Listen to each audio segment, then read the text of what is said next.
Hi, kindergartners. Today's folk tale is called The Elves and the Shoemaker, and it's also told by Pal Galdone. There once was a shoemaker, through no fault of his own, became so poor that at last he had nothing left but just enough leather to make one pair of shoes. He cut out the shoes at night so he could set to work on them the next morning.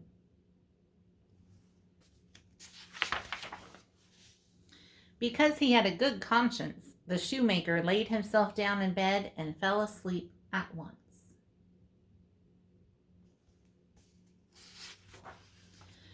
In the morning, after he had said his prayers, the shoemaker went to his workshop.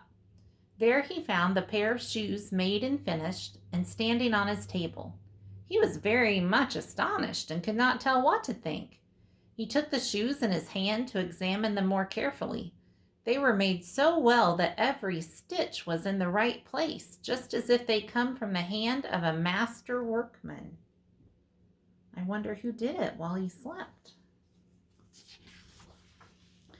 Soon a customer entered, and as the shoes fitted him very well, he paid more than the usual price for them.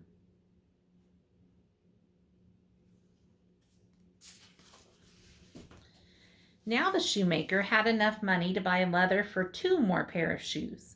He cut them out at night and intended to set to work the next morning with fresh spirit. But that was not to be, for when he got up, they were already finished.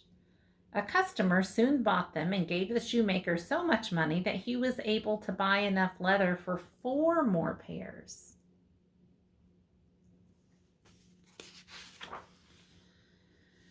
Early the next morning, he found the 4 pairs finished also.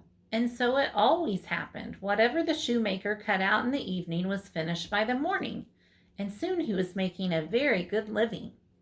One night, not long before Christmas, when the shoemaker had finished cutting out the shoes from the leather, he turned to his wife before he went to bed and said, "How would it be if we were to stay up tonight and see who it is that does us this service?"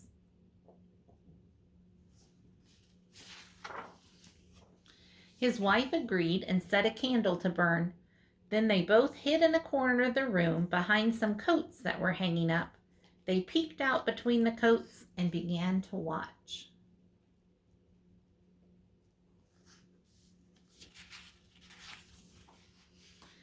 As soon as it was midnight, in came 2 neatly formed, naked little elves. They seated themselves on the shoemaker's table, took up the work that was already prepared, and began to stitch, pierce, and hammer the leather. The elves worked so cleverly and quickly with their little fingers that the shoemaker's eyes could scarcely follow them, so full of wonder was he.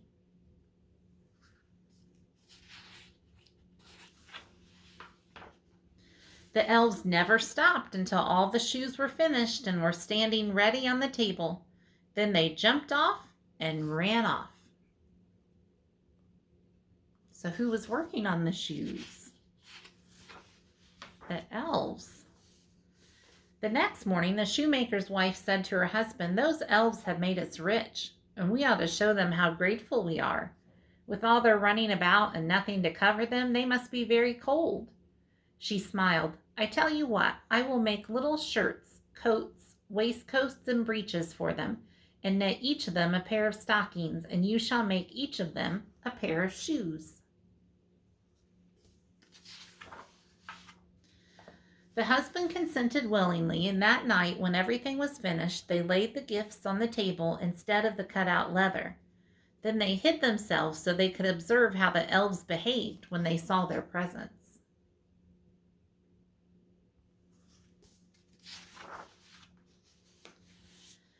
At the stroke of midnight, the elves rushed in, ready to set to work. But when they found the neat little clothes made just for them, they stood a moment in surprise, and then they showed the greatest delight.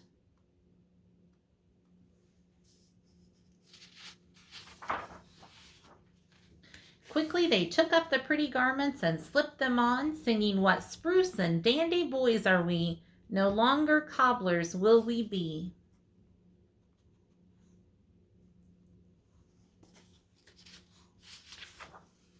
They hopped and danced about, jumping over the chairs and tables, and at last they danced out the door.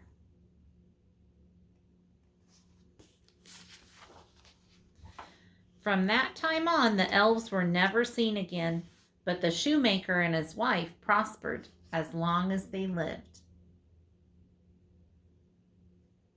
I hope you enjoyed the elves and the shoemaker, and I'll have a new folk tale for us tomorrow.